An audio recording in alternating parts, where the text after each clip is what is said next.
do you think you stopped Prabowo's momentum? Will you win on Wednesday? I think so. I think we had a rebound started last week.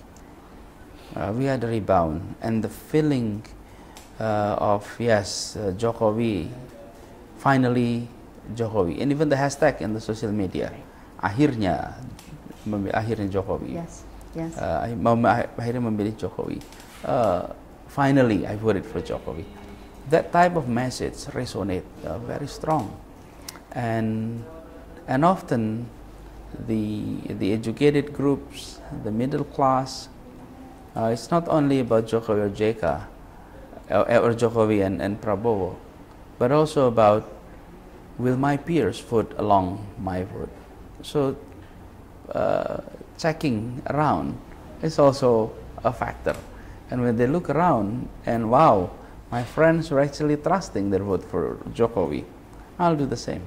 So the momentum is picking up. One of the interesting things, I mean, when people vote, it won't be a rational vote. People are voting emotionally. And that brings us to this form versus substance, right? Again, analysts say he has the form, Jokowi has the form. Jokowi has the substance, but perhaps not the form. And that final debate may have shown he has the form. Is it enough? I guess, does Jokowi, that humility that he had seemed to have worked against him during the campaign until this final debate. Is that accurate? Not really. I think in the last debate,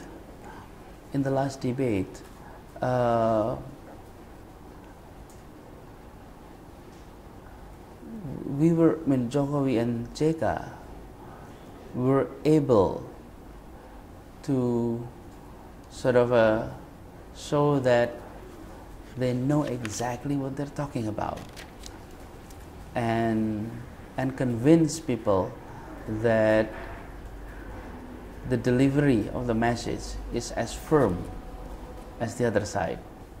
Often the other side is very firm in the way of delivering message. Yes. Jokowi is very strong on the substance.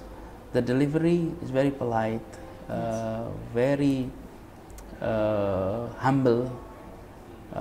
And in the last debate, I think he was still polite, he was still humble, but so strength and firmness. And I think it scored big. And the timing is also good, because this is Ramadan. Yes. And everyone's still up. And it was a weekend. Yeah. That it was Saturday.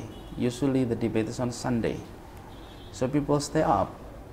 And it was right before a football match in the Yes. in the World Cup. Correct. So people watch debate Yeah. and then watch the World Cup right after the debate. So it was just a, the way we view it is God works in a mysterious way. It just find that the time, the momentum is there. Is this Indonesia's Obama moment? This is Indonesia's Jokowi's moment. And I think we have seen someone who was not predicted that one day could serve as president be in that position. And this is also what I said to so many people. Yeah. Yeah. We need a president that every parents everywhere can say, be like him. Yeah. We don't want parents to say, son, my children, don't be like him, because he had committed something that is not acceptable.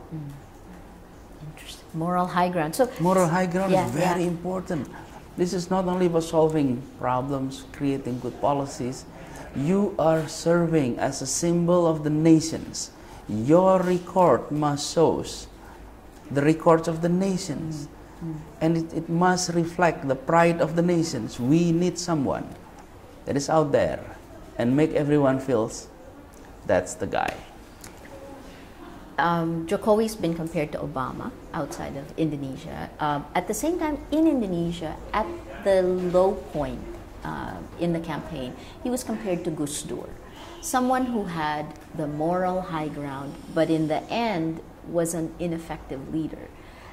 Can Jokowi do better than that? Can he provide both moral suasion, the moral compass, and at the same time be an effective leader? Jokowi started being an effective leader before he is carrying the flagship of high moral ground.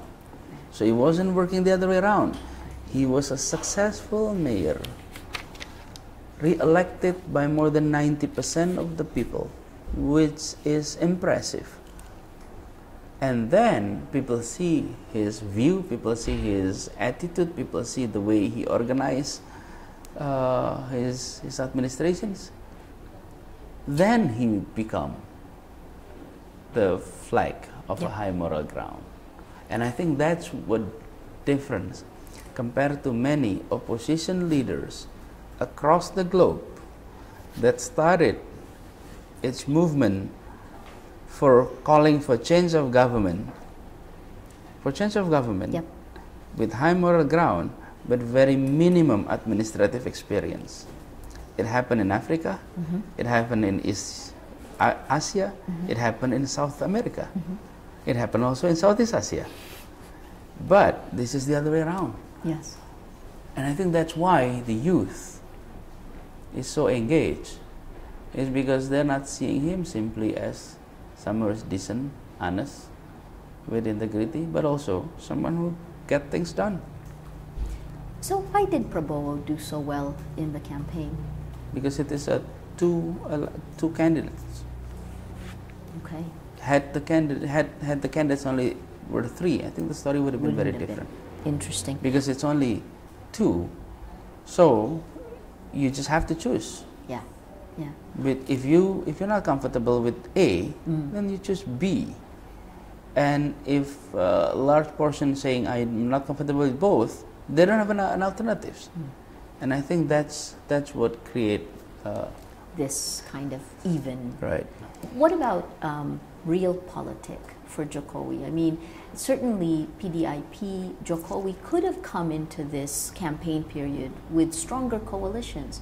We were told that the Democrat Party, Bambang Yudhoyono, could have joined. There were many other instances where alliances could have been forged, with Golkar, for example. Could the real politic have been handled better? Actually, this comes back to the issue of firmness. How firm are you with your idea of combating corruptions? How firm are you? If you are firm and you said, my party is for respect for pluralisms, respect for diversity, then you only allow those who respect diversity to be in your coalitions. But it's on the one hand you said respect for diversity, on the other hand you're welcoming anybody, including those who are disrespecting diversity. Where is the firmness? If on the one hand you said, If Golkar we are going to yeah. fight corruptions, Yeah. we are not going to welcome anybody. But on the other hand, you're welcoming anybody with any track records. Where is the firmness? Now, on the other hand, Pak Jokowi campaign team has been very careful on that. There is no perfect human being, for sure. But being selective is important. And I think being selective in the nominations stage is critical. So you're saying this was a choice that you wanted to make sure that you stuck to the principles of what you were running for? Because this is not a campaign in the House of Representatives that we need more than 50% of the members of the House to vote. But Let me finish. Go ahead. But what we need is a 20 or 25% minimum requirement to nominate.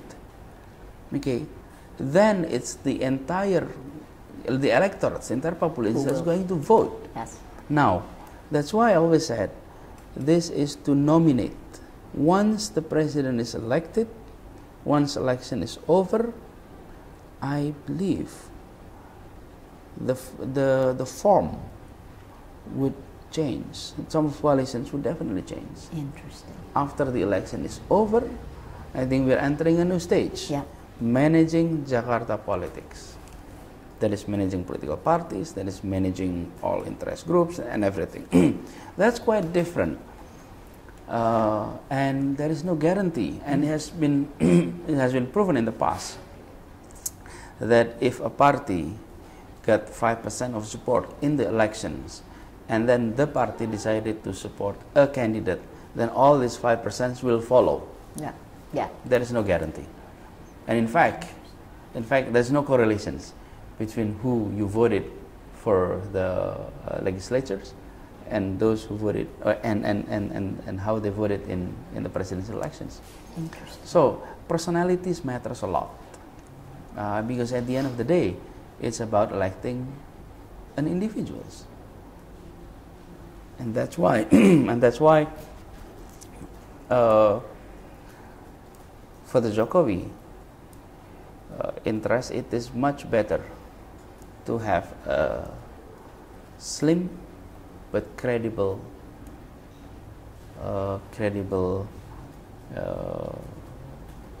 parties to be part of the nominating parties. So you were willing to actually take the risk to maintain the principles moving into elections. Is it not what Indonesia needs today? Interesting, fantastic. Let me ask you about the ghosts of the past. I mean, again, in many instances, you still have Suharto and Megawati. It is 1998 all over again. You have Prabowo coming from the former, with many of the figures from the old new order, the new order of the past. And then you have Jokowi, yes, a break from the past, but yet his mentor, he has publicly acknowledged this, Megawati still plays a very, very strong role in the way Jokowi moved into this campaign. What role have we moved away from the past, and how do you look at this? I think learning from the lessons in 2012, when Jokowi was elected governor of Jakarta, he has been showing his loyalty to the people of Jakarta more than anything else. In fact, in 2012, he was associated as puppet of Prabowo. Why? Because it was Prabowo that also helped to get him to Jakarta. Correct. And Prabowo team was nominating his running mates. Yeah. Tempo, one of the leading news magazine in Indonesia, had its cover of one face, half Prabowo, half Jokowi. Interesting. And the view that he was a puppet, now nobody even remember. Not only that it was wrong, very minimum people remember that there was time where Jokowi was associated that he will be under the influence of Prabowo. Wrong. Right. And I think next time he'll be wrong again. Interesting. What will happen on Wednesday? If I knew, I would have been a billionaire. But if I can predict, given what we have seen in the past, with God willing, Jokowi will win, and the margin may not be that big. But our predictions is around 6, 8. Some were very optimistic to say 12%. But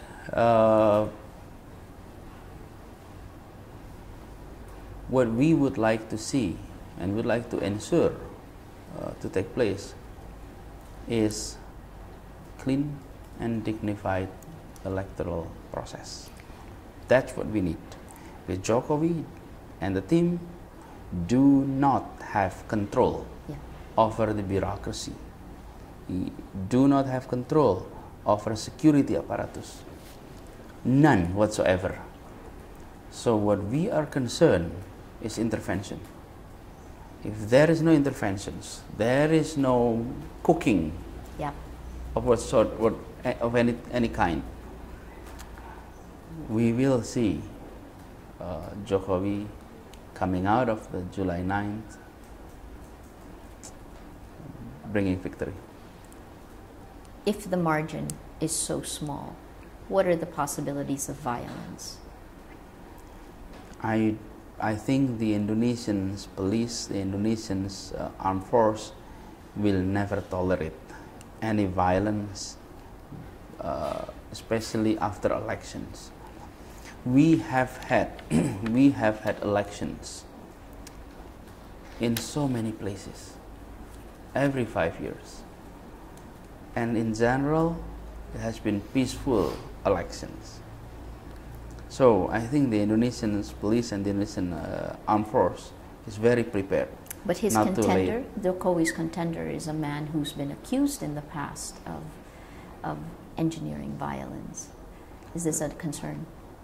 That even make the reasons much stronger for Jokowi to be elected. We need no more fear in this republic. If on the election day you are threatened with fear, you will be threatened with fear for the next 5 years. Don't give up. That's even make a stronger case.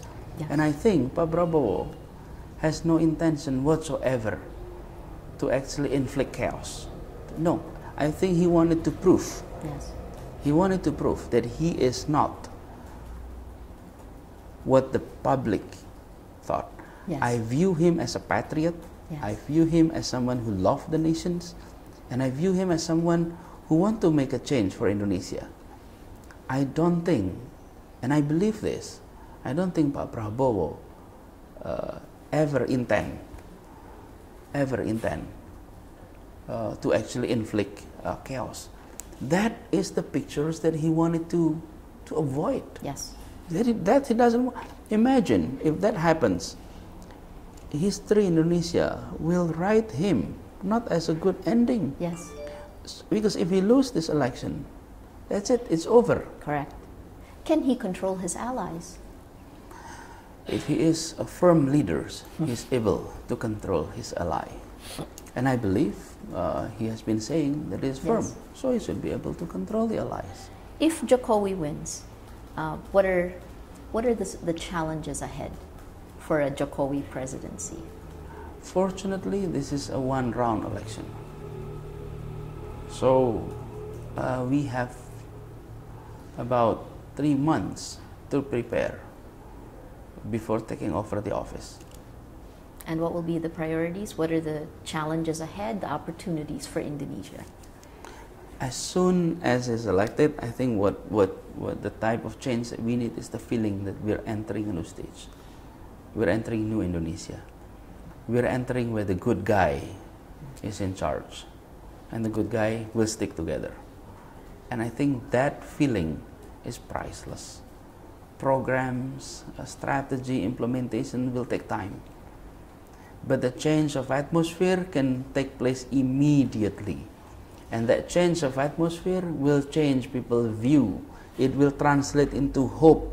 It will translate into willingness to work hard. It will translate into, I am going to work with a different level of integrity. Why? Because the top one is also bringing integrity. This is the type of change that the nation needs. And that's why the victory on the 9th is not about Jokowi being president. It's about the nation entering a new phase. If he wins, he's going to be shouldering all the problems as well. The economy is actually stuttering, needs a boost. You have ASEAN, the economic community, slated to begin in 2015. You have new threats. You have Islamist terrorists globally that's gaining more ground. Many of them fighting in Syria will come home, including to Indonesia. What threats do you see are the most important to deal with, and what kind of policy will the Jokowi government have for ASEAN? One of the biggest threats is the absence of good governance. That is one of the biggest threats. Look, when you said there's violence, yes, violence is there, but why violence is there? Yeah. Is it because intolerance? Oh, come on. Intolerance has been there for hundreds of years across the globe. But why it takes place today? Why it takes place in certain place? Are you talking about Ahmadiyya? No, anything. Okay, go ahead. Often because violence goes unpunished. Yes. That's why it repeats. It's tolerated. If you tolerate violence, it goes unpunished, it will repeat. Why it is unpunished? Because if you punish, the system punish you. Yeah. You're not rewarded by enforcing the law. Yeah. You can be demoted instead of promoted. Yeah. And that needs a change. So a new leader that says good governance will be there, be it law enforcement, be it trade, be it international relations, be it internal affair, be anything. Once good governance is intact, then you start to see what the law in the book and how it is being practiced in the field. You see consistencies. Yeah. What we have in Indonesia is, if you look at our law in the book, everything is good. But if you look at the implementation is bad. What's the problem? Implementation side. Why? Because the bureaucracy. And when I say bureaucracy, it's not only civilian bureaucracy. Yeah. It's both aspects. So that is our biggest threat.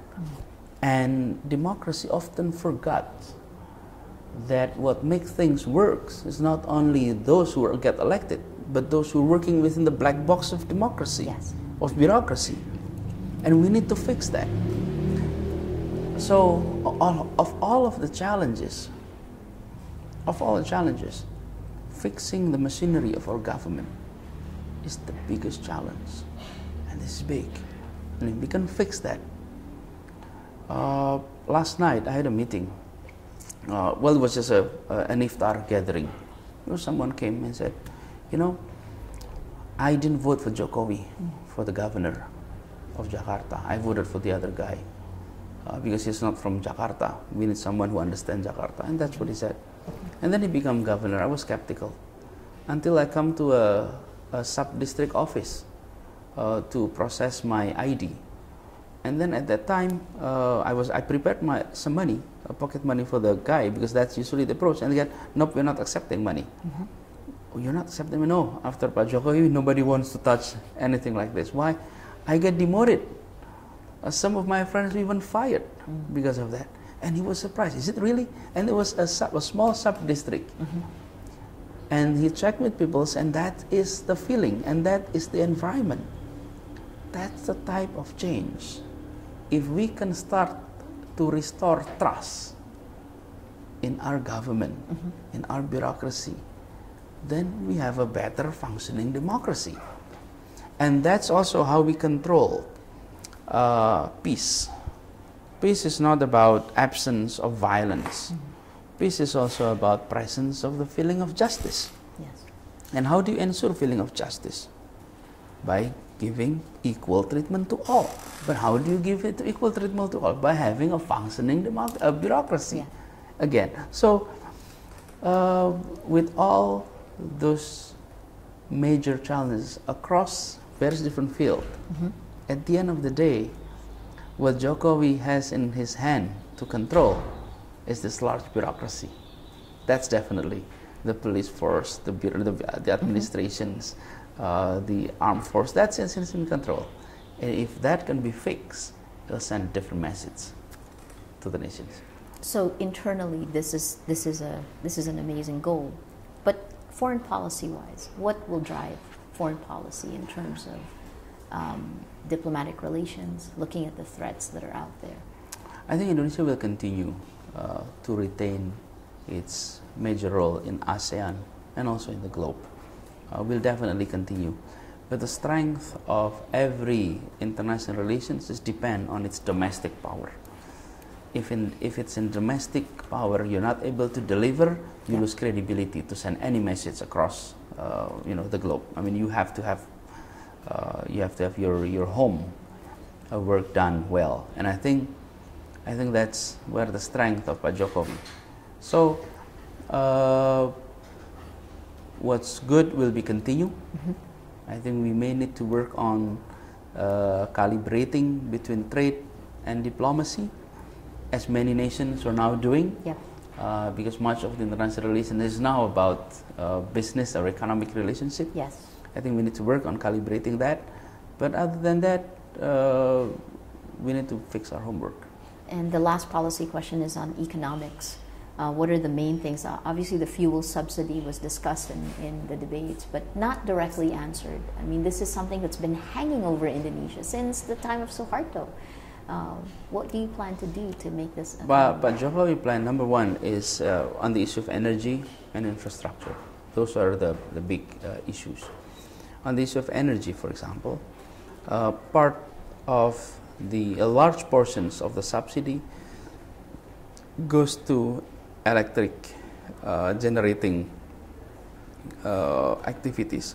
So Indonesian's power plant is also using subsidized fuel. Yes. And that is an issue. Yes. And the idea is to convert that Okay. into coal base Yeah. or natural gas Yeah. base instead of using fuel, and that will ease up the subsidy. We still need to retain subsidy to the low-income family because they're also using fuels for that. Yep.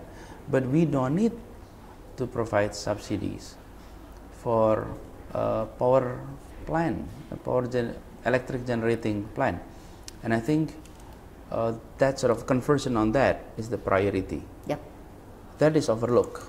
Often we associate subsidy only with regard to the people, with regard to middle class. Actually, a third is going to power plant. That's good. So we need to convert that. Once that is converted, then we can ease up. Number two is efficiency in the budget. Yes. Our budget need to be managed in a more efficient way. And if it's done, we can save a lot of money. Okay. Fantastic. It is the last few days. It's supposed to be a quiet period. It's not quiet on social media, that's for sure. Your last thoughts heading into this historic election? Yes, when the law was written, social media wasn't that active yet. But I think in general, this Indonesians have experienced election for so many times. This is nothing new. We have had this for many times. We went to the polls, we vote, and then we go home, watch TV, and listen to the result, and life move on. So yes, this is a very brief, peaceful days, minggu tenang, peaceful day. Social media is active, but that's new life. That's a new Indonesia. But after this, once election is over, I believe the polarizations that we are seeing in the past few months will melt down, and we'll come back as one nation and facing the challenge together with the new leadership. Fantastic. Thank you so much. You're most welcome. We've been speaking with Anies Baswedan. He is the spokesman for the Jokowi campaign. Very optimistic about Election Day. Stay tuned. 187 million registered voters on Wednesday choosing the path for Indonesia. I'm Maria Ressa. Thank you for joining us.